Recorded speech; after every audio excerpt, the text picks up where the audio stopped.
Live from isolation, it is Sitting with Seawolves with your host, Mr. Lavanco, and today's special guest, Mrs. Smyth. And now, here's Mr. Lavanco.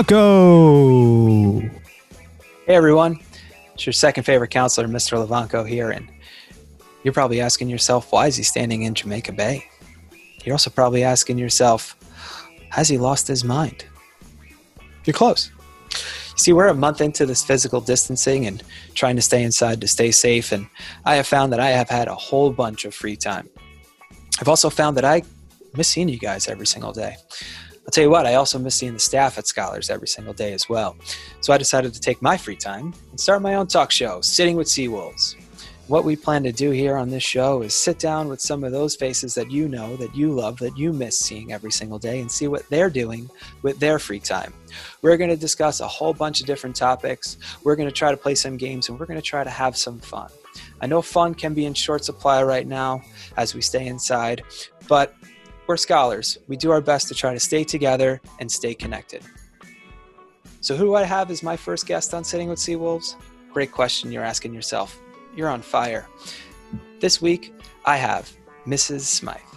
Mrs. Smyth is our interim acting principal, and she is doing a wonderful job as we try to figure out what remote learning is and how we can continue to do this thing. So I'm very, very proud to say that my first guest this inaugural episode of Sitting with Seawolves is Mrs. Smyth. Thank you, Ms. Smyth, for joining me today. I really appreciate you having on the show. This is kind of a big deal for us. It's a big first interview. So how are you? Do people get to ask you how you're doing, or is it just you moving around and asking everybody else questions? Well, thank you for asking. I do. I have been getting some how are yous. I have to say, I think we're in a community of people who are very thoughtful in that way. So I am asked how I am often, and thank you. I am doing well, and thank you for having me. I'm honored to be the first guest on Sitting with the Seawolves. It's a big honor to have you here. And, you know, we're trying to kind of have some fun and kind of get everybody laughing and smiling, even though I know there is a lot of hurt and heartache that some in our community are feeling. And I know you wanted to sort of address that at the start. And thank you for that. I think that I was really excited and thankful and appreciative to you to coming up with this idea of having a way to connect with our students. I think this is a really challenging time for all of us to transition to remote learning. I will say that I'm doing well and everything is going smoothly. However, I miss everyone so much. I miss the students terribly. Getting a chance to see everyone in the hallway and making those personal connections, it's definitely not the same from home. So when we do have a chance to connect, even in the virtual world, I appreciate taking advantage of that. And I do want to take the opportunity to express my condolences to anyone in the school community who has lost a loved one.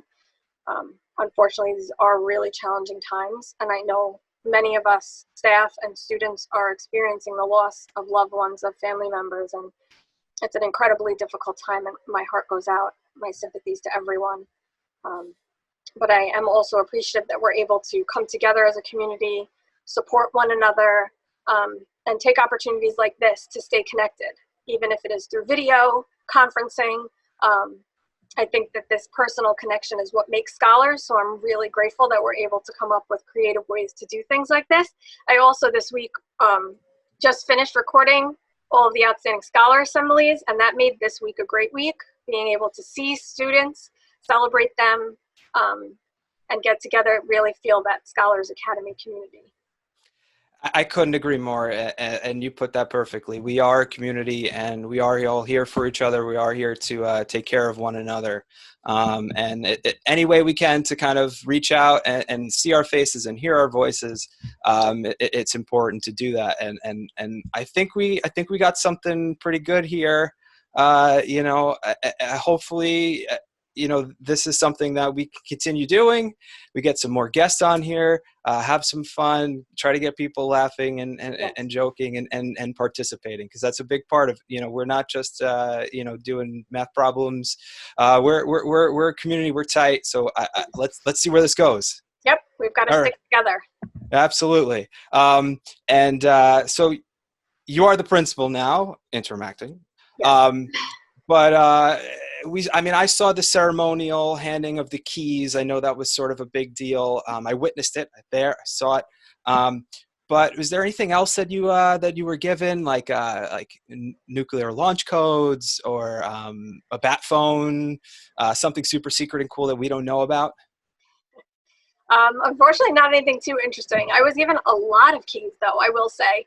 There were more keys than even what was handed to me in the ceremony. I got a whole nother very heavy set of keys after that. Again, I can't even imagine what they all open.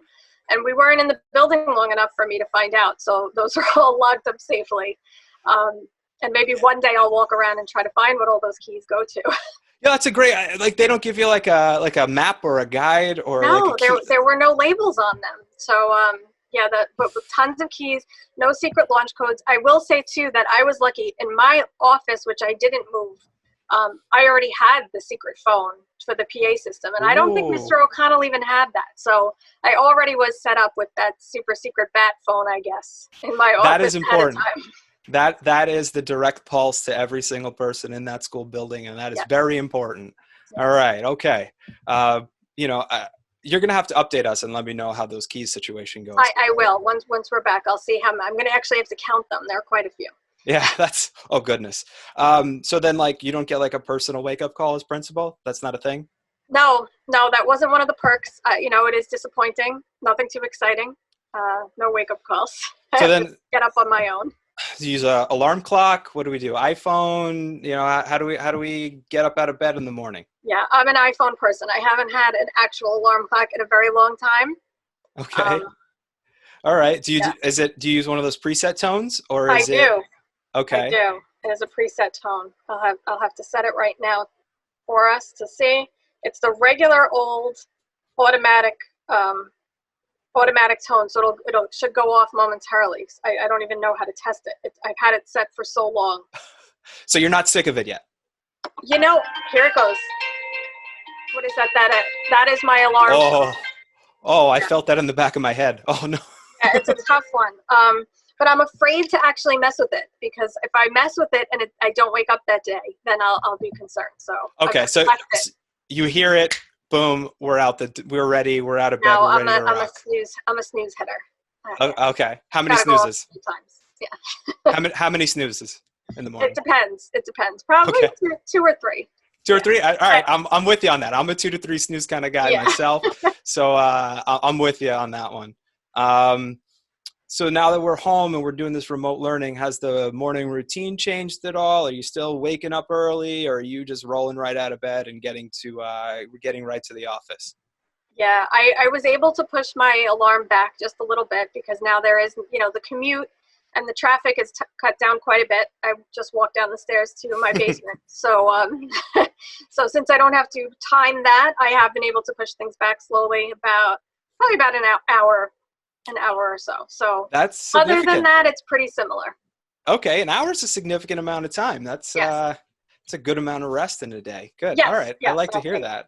So you said you're set up in the basement. That's what the principal's office is now. That's what the principal's office is in the basement. I am glad that that's where I did set it up. If you'd like to take a look, I can show you what my setup looks like. Tell me if are you seeing my pictures? Oh yeah. Yeah, so I have my, this is what it looks like from my view. I did bring home my double desktop here. Okay, respect that. I have my 2 screens, and this is what it looks like from behind. I did bring my jar of candy and my little principal's, my principal plaque there, and my tenure plaque, and a little clock. Okay. So I am all set up. I love the jar of candy. You need a little stash, get you going. I'm very glad I brought that. I do hit it a couple times a day. Sometimes we need that. We need a little dash of sugar to keep us going. Yes. So I know we're like I said, we're in this remote learning sort of phase of school, which is completely different, completely unheard of. But when we were back in the building, you were technically, the principal. You were given that title. Was anybody like awkward and fumbly coming up to talk to you now that you're principal? Because you're like you're a celebrity. You're a big deal in the school. Thank you. Yes, I actually did feel that, but I didn't see anyone getting fumbly or awkward. But I did get a lot more hellos. It was really nice to get waves and smiles from all the students. So I will say that I missed that, and I'm honored that I had a little bit of time before we had to transition to remote learning. And now, with my celebrity status, I've been enjoying this week popping into the different virtual vacation activities. And I've been trying to pop into the advisory sessions. So it's a little hard to get everywhere because we have so many students. But I'm trying to pop in to say hello because I miss the students so much. I really miss seeing everyone's smiling faces and saying hello. So I'm trying to take the opportunities we have. I think we all miss seeing everybody and interacting. But I don't want to put you on the spot here, but was there maybe one virtual vacation you enjoyed or like one you maybe want to highlight? Oh, there were so many. I really was blown away by Ms. Blanco, who's new this year. I can't get over her talents. She had 2 different ones back to back, and I can't even imagine that she did it so quickly. She did a cooking demonstration and had her sister, who's a professional chef, also cooking in another location at the same time. And then she taught Latin dance within a half hour. I was blown away. I got to play some games with the 7th grade and the 6th grade. There were a bunch of hoots. So many really exciting things to choose from. Miss Gilmartin made some pretzels. A lot of exciting things happening. That's the nice thing about our community. We got a lot of creativity, a lot of different talents, and something like this really allows those talents to shine. Me standing in the bay, doing my talk show. That is a great talent you have there. Yeah. Thank you. I appreciate you recognizing that. So like I said, you are a celebrity, and there is that sort of awkward fumbliness talking. Have you ever had like an awkward fumbly celebrity encounter, something that made you like kind of like really nervous to go up and talk to somebody, starstruck? Trying to think of any celebrity encounters. There really haven't been any. When I was much younger, I was a big fan of New Kids on the Block, which I'm sure would date me tremendously, but that's okay. They were huge. The beginning of the boy band era. And I did get a chance to meet Mark Wahlberg, who now is a very famous actor in his own right. Oh my gosh. Yeah. That's huge. Yeah, the song Good Vibrations. But at the time that I met him, I didn't even know who he was. It was right before he really became famous. So I did go up to him to say hello, and I think I got an autograph. But that's a good one. Mark Wahlberg is a huge celebrity meet. Wow, we're starting off with a real high note here. Oh man, I love it. That was my big celebrity story. I love it. Have you done anything fun with this physical distancing? Have you learned a new talent, learned a new skill, or being principal just doesn't really afford you any free time? Yeah, I'm trying to balance my days, and I do have a big family at home, so I am trying to spend time with them. I can't say that I learned anything new. I should try to work on that and pick up a talent. But I'll share with you, we did do a 1,000-piece puzzle. If you want to take a quick look, absolutely. I'll show you. We did a 1,000-piece puzzle of potato chip wrappers. So that was one day. That was a lot of fun. 1,000 pieces too, I have to say, is a lot of pieces. That took quite a while. And I did have a picture, but I don't have it up. We also took some walks. My husband and I have taken walks. I live near, they call it the creek. It's a walking path. So that's been a nice thing to do every once in a while as well.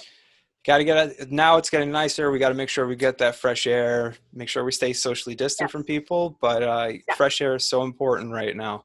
But I want to take a hard left here, and I want to ask you a very serious question. Yes. Okay. Are you wearing sweatpants like the rest of us?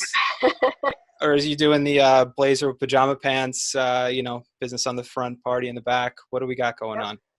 Yeah, so the mix and match doesn't work for me. I find that to be very uncomfortable. And today I am, fully in work gear. I wore my blazer, even though it's not totally visible. I had my assemblies today, so I felt like I needed to be in full dress mode. I have taken more dress down days and worn my scholars sweatshirts with the sweatpants on certain days, not assembly days, but other days. But I will say that I am kind of staying standard with slippers. That I will give away, because also being in the basement, it's a little chilly down here. So thick socks and slippers. That is the Okay. one. Yeah. All right. Let your hair down a little bit. I like it. I like it. Have you attempted, speaking of hair, have you attempted to cut your own hair yet? Yeah, no, luckily I can just pull it back like so, and it can keep growing out. So I'm too afraid to try to cut my own hair. Okay.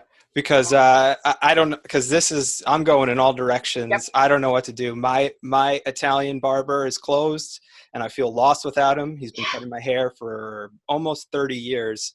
So like, I'm going to share something with you, because this was a few years ago. This was my younger, wilder days. But I'm afraid that this might happen again. So I don't know. Oh my goodness. Yeah. I like it. So it curls when it gets that long, huh? Oh yeah, it just curls. It grows into each other and it just disappears. So I am nervous about this. I have to be completely honest. I'm very nervous. I don't trust myself cutting my own hair. Do you have any sort of embarrassing sort of hairstyles in your past? Do you have anything you're willing to share with our audience here? I don't really. I have a picture of myself as a little kid. I had one with pigtails, but I seem to have lost that one. But here's one in my strawberry shortcake nightgown. Come on, that's not fair. That's just adorable, Mrs. Smith. Yeah. That's not fair. Come on. Sorry, all my embarrassing pictures are stacked away under lots of things. I couldn't get to them that quickly. All right. Okay, fine. Sorry. All right. I'll accept that. We do have some more time. Do you feel like playing a game? Do you think we Sure. Ready to play a game? Okay. So how up to date are you on your memes? Have you been following along? Do you keep up to date on what's going on with sort of culturally with everything? Probably not very much. No. Okay. No, I don't think I'm too up to date with the memes. Okay. So then I don't know if you may not be familiar. There's this one that's been going around. It's 6 houses, right? And inside 6 houses is certain different items to choose from. And you have to pick one house that you would live in during this, I guess, quarantine or isolation time or whatever. Let's throw a little bit of a scholar's spin on this one, okay? I'm going to show you 6 schedules of classes, and I want you to pick one schedule. All right? Okay. Are you ready? Let me make sure. Tell me you can see this. I'm a little nervous. Okay. You see that? Nice and clear? Can you read that? Hold on. Okay, I've got it now. Okay. So we got Schedule 1. We got AP English Language, Global History, Earth Science, Geometry, and Media. Schedule 2, we have AP Calculus, Journalism, U.S. History, Chemistry, Spanish. Okay. Schedule 3, AP U.S. History, Music Track, Physics, English, Health. Schedule 4 is AP English Literature, AP Art History, Economics, Algebra, Guitar. Schedule 5, Physical Education, College Literature, College Calculus, AP Psychology, Art Track. And then Schedule 6, College English Language, AP Computer Science, Government, AP Biology, and 3D Design. Now, I know you're a math person. Wow. Okay. But we got a nice little balance here. If you want to take a couple seconds to think about it. And yes, this is a tough one. And there's certain places where I'd want to pick and choose them. I will say that I am writing a lot more letters than usual. So I'm going to have to go with one of the English language courses. So that could help me with some of the work that I'm doing right now. And I'm tempted by the geometry because that was definitely a favorite of mine in high school. But I also want to learn something new. So I think that I'd have to go with Schedule 6. I was so intrigued by AP Computer Science. It was not something that was offered when I was in school, and I would love to learn more about coding, and I've enjoyed the class when I've gone to observe it. Government is super interesting right now with everything going on and learning how the government interacts. And AP Biology, though very intimidating, also was super interesting and very relevant. AP Bio is a heavy hitter, not going to lie. Yes, and the 3D design, you know, that balances that out nicely. So I think that I'm going to have to go with Schedule 6. Schedule 6, not a bad choice. I like it. You know, let us know if you want to send me an email. I'll put up my email. It's right there at the bottom of the screen. You can send me an email. Let me know what schedule you would choose, and then we can talk about it maybe next week. But I do have to admit, sort of your background looks a lot like that graphic that that our producers made. You like that? Yeah. My husband actually made it for me. That's impressive. Unfortunately, not in time for this week's assemblies, but now it's here, ready for the next assemblies that we do. And I thought that I would debut it here on the Sitting with the Seawolves talk show. Unfortunately, I can't share it with you because it's not a virtual screen. It's actually hung up on my wall. He nailed it up for me and everything. It looks great. You know, I'm sure Mr. Moretta is going to be a little jealous because I think you've taken over the command center. I can take over the command center now, yeah. I think you have. As I'm disappearing a little bit here, I kind of enjoy kind of sitting out on the water, getting the breeze. Or in the water. Yeah, or in the water right now. You know, sometimes we float. You know, I'm very buoyant. You know, I really thank you for your time here. I really appreciate you sitting down and kind of sitting with our, like you said, the first episode of Sitting with Seawolves. Big deal. One more question. Seriously, though, this is the last one. Yes. A bit of a tough one, right? Entire Seawolf community is watching this video right now. And I know you said you don't have a whole lot of free time, but maybe there's something you've seen or you watched a TV show, a movie, or maybe like a song or an album you've heard that you maybe want to share with everybody, recommend for people to check out? Yeah, there was a great family movie we did watch. I have to recommend, I think that it is now my new favorite, was Onward, the new Disney movie with Tom Holland and Chris Pratt. I really enjoyed it more than I expected to. So that was a family movie we had, and I would recommend it to anyone in the scholars community. It was a real good one about brothers. Right.